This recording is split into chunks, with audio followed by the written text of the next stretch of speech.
Govinda Greens, premium and limited plots, prime location, destination that define your status. In front of Ames, Govinda Greens.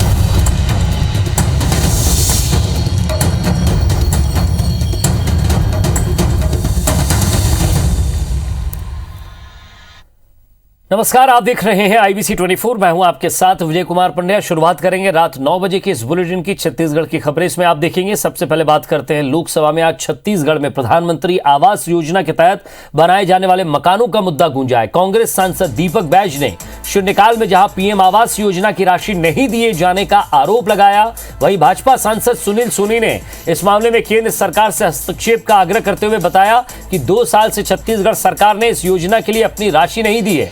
Bastar में कांग्रेस सांसद दीपक बैज ने कहा कि 2020-21 और 21-22 की पीएम आवास की राशि अब तक छत्तीसगढ़ को जारी नहीं की गई है। उन्होंने इस योजना के तहत केंद्र सरकार से 60% अपना अंश देने की मांग की है ताकि छत्तीसगढ़ और बस्तर के लोगों को पीएम आवास योजना का लाभ मिल सके।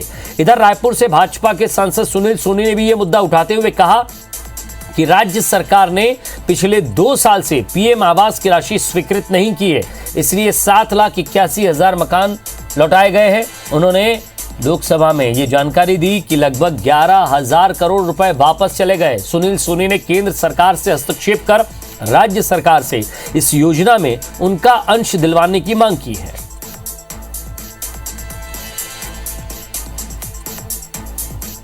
लगातार मांग कर रही है केंद्र सरकार की हमारी छत्तीसगढ़ की जो 60% की राशि दे दे। अतः मैं आपके माध्यम से मांग करता हूं केंद्र सरकार के द्वारा तत्काल प्रधानमंत्री आवास योजना की राशि राज्य सरकार को दे ताकि छत्तीसगढ़ व बस्तर के गरीबों की आवास बन सके। बहुत बहुत धन्यवाद। मेरी सरकार से आग्रह है कि वो हस्तक्षेप करके छत्तीसगढ़ के अंदर में उन गरीब भाई बहनों को न्याय दिलाए, उनके मकान बने, वहाँ के लोगों के जो मंशा है वो पूरी हो। यही मैं केंद्र सरकार से मांग करता हूं। मुख्यमंत्री भूपेश बघेल ने आज उत्तर प्रदेश की बस्ती विधानसभा में आयोजित किसान रैली को संबोधित किया। इस दौरान उन्होंने छत्तीसगढ़ सरकार की ओर से किसान हित में किए जा रहे कार्यों को किसानों के सामने रखा। सीएम भूपेश बघेल ने सभा को संबोधित करते हुए कहा कि मुझे जानकर खुशी हुई कि राजीव गांधी किसान न्याय योजना और गोधन न्याय योजना उत्तर प्रदेश के लोग भी चाह रहे हैं। इस सभा के बाद मुख्यमंत्री भूपेश बघेल ने वाराणसी में ओबीसी और व्यापारी वर्ग के लोगों से चर्चा की। वाराणसी में पत्रकारों से चर्चा करते हुए सीएम भूपेश बघेल ने यह भी कहा कि यूपी में योगी आदित्यनाथ सरकार के पास विकास के कोई आंकड़े नहीं है। उन्होंने कहा कि उत्तर प्रदेश में परिवर्तन का संकल्प कांग्रेस ही विकल्प है।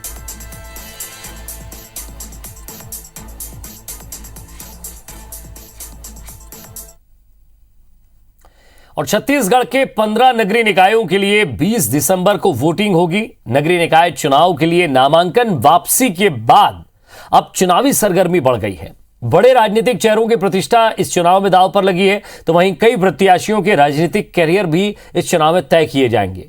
लिहाजा नामांकन वापसी की प्रक्रिया खत्म होने के बाद सभी दिग्गजों ने अपना प्रचार और जीत की रणनीति बनाने में ताकत झोंक दी है।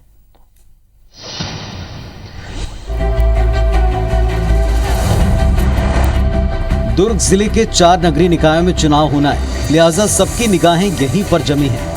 रिसाली, भिलाई और चरौदा नगर निगम के साथ साथ नगर पालिका परिषद जामुल में चुनाव हो रहे हैं। यहाँ भाजपा की ओर से पूर्व मंत्री प्रेम प्रकाश पांडे, बदरुद्दीन कुरैशी, सरोज पांडे, सांसद विजय बघेल, विद्यारतन भसीन और भजन सिंह निरंकारी जैसे भाजपा के दिग्गज नेता प्रचार और जीत की रणनीति बना रहे हैं। वहीं मुख्यमंत्री भूपेश बघेल और गृह मंत्री ताम्रध्वज साहू का गृह जिला होने की वजह से इस इलाके में हो रहे चुनाव को हाई प्रोफाइल माना जा रहा है। इसके अलावा विधायक देवेंद्र यादव ने प्रचार और रणनीति की पूरी कमान संभाली हुई है। प्रदेश सरकार के कैबिनेट मंत्री कवासी लखमा ने दावा किया कि कांग्रेस सरकार ने निकायों में बढ़िया काम किया और 15 निकायों में कांग्रेस ही शानदार जीत दर्ज करेगी। 3 साल के द्वारा भिलाई निगम की जो लगातार उपेक्षा हुई है, भिलाई में जो कानून व्यवस्था की स्थिति बिगाड़ी गई है, भिलाई में जिस तरीके से भय और आतंक का वातावरण बनाया गया है, वो सब मुद्दे रहेंगे क्योंकि पिछले 3 सालों में यहाँ कोई विकास नहीं। रमन सिंह जी के सरकार में जो हमने महत्वपूर्ण उपलब्धियां यहाँ भिलाई नगर निगम को दी है, वो भी हमारे मुख्य रूप से विषय होंगे। तो 10 का 10 नगर निगम हम लोग चुनाव जीते, अभी भी 15 का 15 चुनाव कांग्रेस पार्टी जीतेगा। बागी नेताओं से बात कर पार्टी के अधिकृत प्रत्याशियों को समर्थन देने के लिए मनाने का दौर भी जारी है। इसी कड़ी में रायपुर के बीरगांव में भाजपा चुनाव संचालन समिति और प्रत्याशियों की एक मीटिंग हुई। बिलासपुर के एक वार्ड में उपचुनाव हो रहा है, जहां भाजपा के प्रचार की कमान पूर्व मंत्री अमर अग्रवाल ने संभाली है। वहीं कांग्रेस प्रत्याशी की जीत के लिए मेयर रामशरण यादव रणनीति बना रहे हैं। वहीं कोरिया जिले की बैकुंठपुर और शिवपुर चर्चा नगरपालिका में चुनाव होने वाले हैं। इलाके की विधायक और सरकार में संसदीय सचिव अंबिका सिंहदेव कांग्रेस प्रत्याशियों को जिताने मेहनत कर रही हैं। वहीं भाजपा की जिला स्तर के नेताओं ने कमान संभाली है। बुनियादी बातें होती है चुनाव की, उसको लेकर के चुनाव का मैनेजमेंट, चुनाव की तैयारी, चुनाव की व्यवस्था।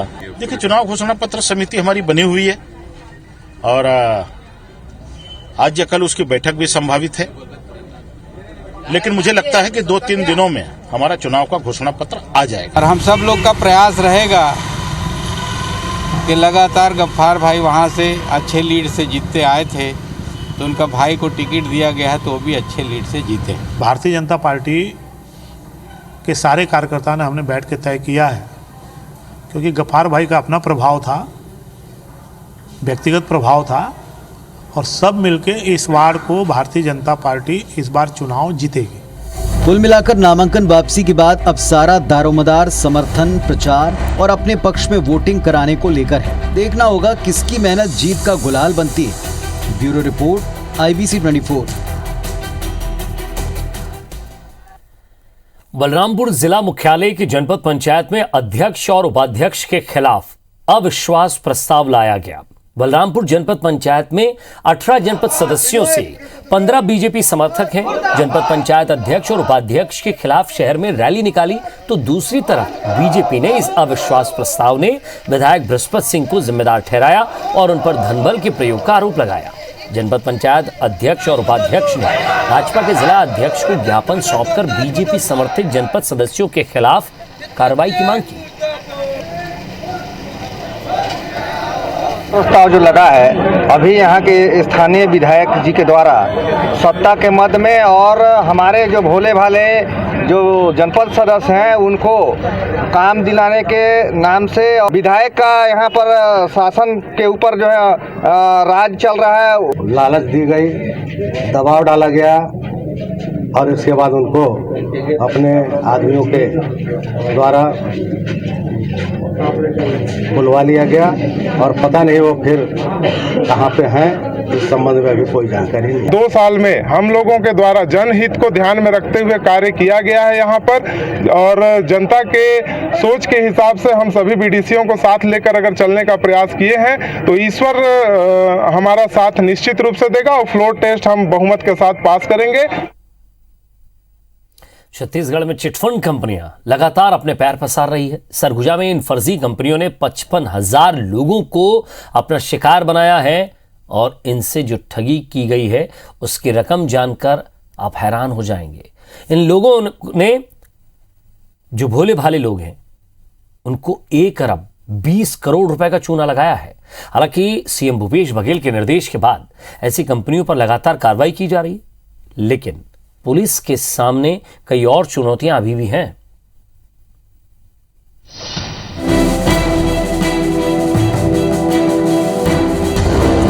चीट फंड कंपनियों का जाल, गांव से लेकर शहर तक शिकार। सरगुजा में 55,000 लोगों से ठगी, 1 अरब 20 करोड़ रुपए का लगाया चूना। जी हां, ये आंकड़े किसी को भी हैरान कर सकते हैं। सरगुजा के 55,000 लोगों से अलग अलग चीटफंड कंपनियों ने 1 अरब 20 करोड़ रुपए की ठगी की है। 100 से ज्यादा कंपनियों ने निवेश के नाम पर जमकर फर्जीवाड़ा किया। अलग अलग कंपनियों ने ठगी को अंजाम दिया। SP लेजर सोसाइटी 580 रुपए का फर्जीवाड़ा, होम्स रियल लिमिटेड 1000 रुपए का फर्जीवाड़ा, गरिमा रियल एस्टेट 2530 रुपए का चूना लगाया, PAC इंडिया 17 करोड़ 24 लाख से अधिक का फर्जीवाड़ा, साईं प्रसाद प्रॉपर्टीज 8 करोड़ 68 लाख से अधिक का फर्जीवाड़ा, BN गोल्ड करीब 4 करोड़ से ज्यादा की ठगी। सरगुजा में ठगी का आंकड़ा अरबों तक पहुंचा। कुल 55,077 आवेदन प्रशासन को प्राप्त हुए थे।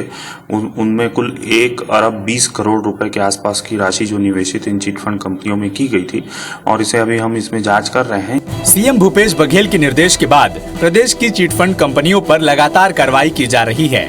वहीं इन फर्जी कंपनियों की संपत्ति को कुर्क करने की तैयारी भी चल रही है। कुछ मामलों में तो पहले ही हमने इसमें FIR भी कर लिया है, कुछ में कुछ डायरेक्टरों की गिरफ्तारी हो गई है, साथ ही जो संपत्ति का जो चिन्हांकन है वो भी कर लिया गया है और ये प्रक्रिया जो कुर्की की प्रक्रिया और ये सभी अभी जारी है। ये चिट फंड कंपनियां बड़े ही शातिराना अंदाज में लोगों को अपना शिकार बनाती हैं। पैसों का लालच देकर भोले भाले लोगों को फंसाया जाता है। पहले छोटी रकम निवेश कराई जाती है, फिर बड़े फायदे का लालच दिया जाता है। चिट फंड कंपनी एक जैसे मल्टी लेवल मार्केटिंग की जो कंपनियां होती हैं, इन्होंने उसके तहत लोगों से छोटी छोटी बचत एकत्र करके एक पिरामिड श्रृंखला के रूप में लोगों को जोड़ें और उसके बाद उसमें कमीशन लें और इस प्रकार से इलीगल तरीके से इनके द्वारा इस प्रकार से राशि इकट्ठी की गई है और जिसमें FIR दर्ज करके हमारे द्वारा कार्रवाई की जा रही है। वहीं इसमें चौंकाने वाला खुलासा ये हुआ है कि इन कंपनियों ने डायरेक्टर भी गाँव के लोगों को बना दिया है, जिसमें कोई सिक्योरिटी गार्ड है तो कोई कुछ और। ऐसे में पुलिस के सामने चुनौती और बढ़ गई है। निश्चित रूप से विवेचना के दौरान जो भी तथ्य सामने आएंगे जिसमें अगर वास्तविक डायरेक्टर कोई और हो और किसी अन्य के नाम से डायरेक्टर किसी छद्म रूप से किसी को बनाया गया होगा तो जो वास्तविक डायरेक्टर हैं उनके खिलाफ कार्रवाई की जाएगी। सरगुजा में बड़े पैमाने पर ठगी का खेल चल रहा है। अब खुलासे के बाद पुलिस चौकन्नी हो गई है। वहीं सीएम भूपेश बघेल के निर्देश के बाद लगातार चिट फंड के खेल पर नकेल कसी जा रही है। अब सवाल यही है कि पीड़ितों को उनका पैसा कब और कैसे मिलेगा। अभिषेक सोनी, IBC 24, सरगुजा। आर्थिक रूप से बदहाली के कगार पर खड़े छत्तीसगढ़ हाउसिंग बोर्ड और रायपुर विकास प्राधिकरण को रायपुर नगर निगम ने बड़ा झटका दिया है। रायपुर नगर निगम ने दोनों को बकाया संपत्ति कर के रूप में 120 करोड़ रुपए से ज्यादा की वसूली का नोटिस थमाया है। नगर निगम के इस कदम ने हाउसिंग बोर्ड और RDA में खलबली मचा दी है, क्योंकि ऐसा पहली बार है कि अनसोल्ड प्रॉपर्टी पर नगर निगम उससे टैक्स मांग रहा है।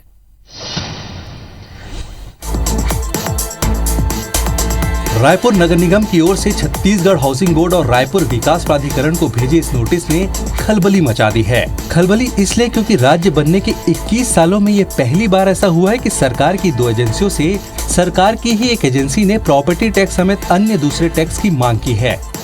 टैक्स की मांग भी 120 करोड़ से ज्यादा की है। रायपुर नगर निगम ने हीरापुर, कमल विहार, इंद्रप्रस्थ समेत 6 जगहों पर RDA की ओर से तैयार फ्लैट्स और भवनों के लिए 93 करोड़ से ज्यादा के संपत्ति एवं अन्य समेकित कर मांगे हैं। ये वो भवन है जो अब तक बिके नहीं हैं और RDA के पास मौजूद हैं। इसी तरह रायपुर नगर निगम की सीमा में मौजूद हाउसिंग बोर्ड के अनसोल्ड प्रॉपर्टी के लिए भी 30 करोड़ 47 लाख की डिमांड नोटिस भेजी गई है। लेकिन हाउसिंग बोर्ड और RDA दोनों के पदाधिकारी इस नोटिस से हैरान हैं कि इसमें पहले आज तक कभी टैक्स नहीं लगा है और हमारी जो प्रॉपर्टी हम तो वैसी बहुत सारी बिक भी नहीं रही है और हमारी प्रॉपर्टी तो तुरंत हम लोग जैसी होती है बेचने के लिए रहते हैं, तो जो खरीदार खरीदेगा वो टैक्स पटाएगा।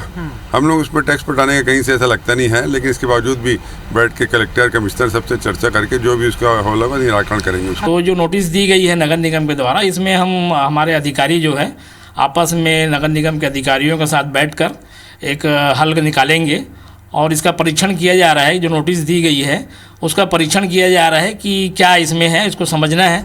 मामले में नगर निगम की अपनी ही दलील है।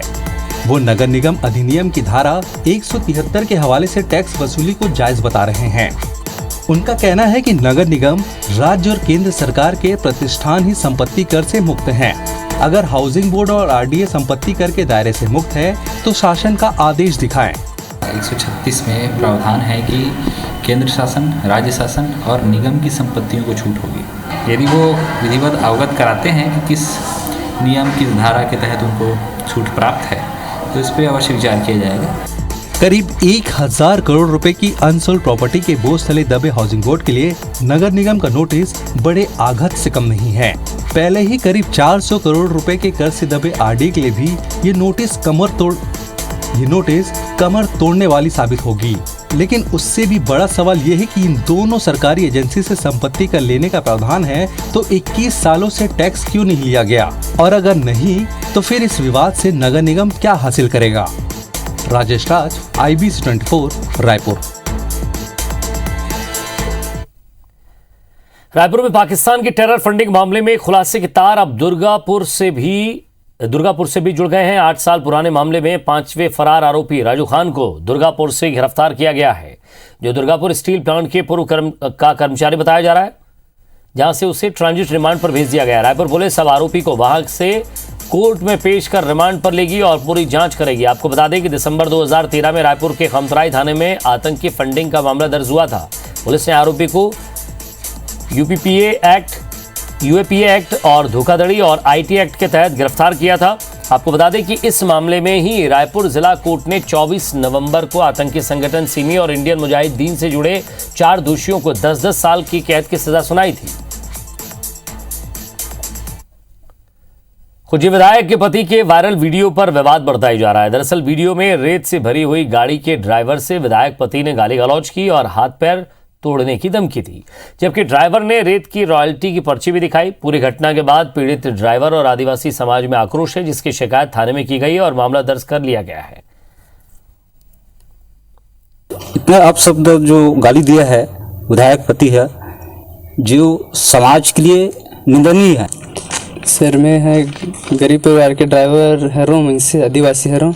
विधायक के पति है गाली दी, चंदू साहू है, तो बहुत गाली दी से। विधायक महोदय के पति चंदू साहू जी पहुंचकर जो है उनको रेत के संबंध में पूछताछ करते हुए गाली गुप्तार किए हैं, जिसमें आवेदन प्रस्तुत करके जो है आवेदन को प्रथम दृष्टया जांच में लिया गया है। जांच करने के पश्चात जो है कार्रवाई की जाएगी। और इसी के साथ फिलहाल इस बुलेटिन में इतना ही। नमस्कार।